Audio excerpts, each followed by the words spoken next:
Let me go to Seth Kaplan. Seth, I've been in a lot of little planes, double-engine planes with one pilot sometimes, and it's bothered me that one person controls whether I live or die. But in this case, you got a big jetliner, and under the procedures and protocols they follow in France, apparently, in Germany, that one person can lock themselves into the cockpit, right? We can't do that here. There's going to be a flight attendant at least there, right, under our protocols. Exactly, Chris, and that's what was happening in many, if not most, parts of the world. And in fact, a number of airlines and somewhat belatedly Lufthansa tonight have changed their procedures, in some cases gotten out in front of their regulators and said, you know, we're not going to wait for anybody to tell us to do this.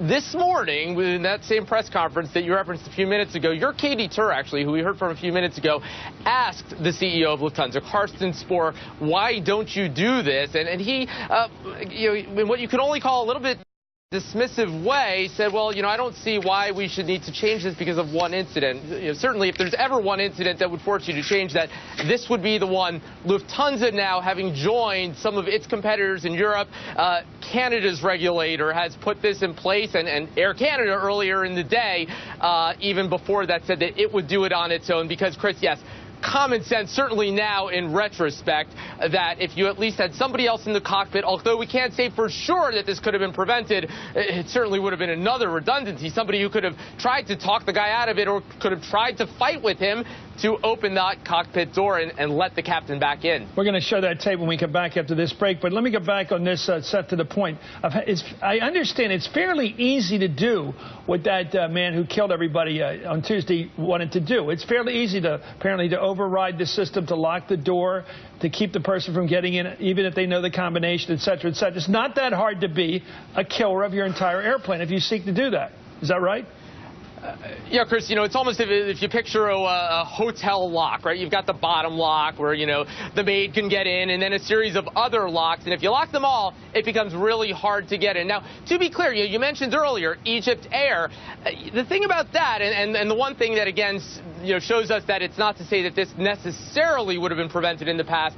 You know, Egypt Air happened in 1999. There was one 2 years before that, Silk Air, from Jakarta to Singapore in 1997. And in those cases, that was pre-9/11. Less secure doors, but still doors that the good guy, so to speak, outside the cockpit was not able to penetrate. So hard to say for sure that there's anything that could have prevented this, but certainly, you know, if after all of those psychological screenings you still end up with somebody slipping through and getting in the cockpit who shouldn't be there, you'd want to have that one more redundancy of somebody else, even if it's just a flight attendant covering while the other pilot goes to use the bathroom or whatever it is, being there in the cockpit, giving you a chance. Last question to both of you. First to Clint. If that pilot had a gun, would that have helped? I know that was a big controversial debate years ago, but if he had a gun, could he have shot his way into that cockpit? I think that's more television, Chris, than shooting a way in the cockpit. I thought about that today, but I don't think so. Why do you say it's television? Because people will say, well, that was one option we didn't have. Yeah, I don't think, you know, for the FBI, when we breach a door, we've got a special shotgun round that we use on the lock because we know the chances are a handgun round is just going to bounce off and come back at you. You know, you could punch 6 or 15 rounds through and try to hit the guy on the other side of the door, but then what do you do? Wait until the lockbox opens? I am talking television in the sense that you can dismember a lock and get in. I'm just wondering if we don't have any fail-safe, we're in trouble. Your thoughts, Seth, is there any way a different situation could have prevented this from going the way it went with the death of all those 150 people? Yeah, well, what you just asked is almost like the broader gun control debate. You know, is the gun more likely to do some other kind of harm than to do the good that you're looking for? And I'm not sure either that it is. I'd rather doubt it.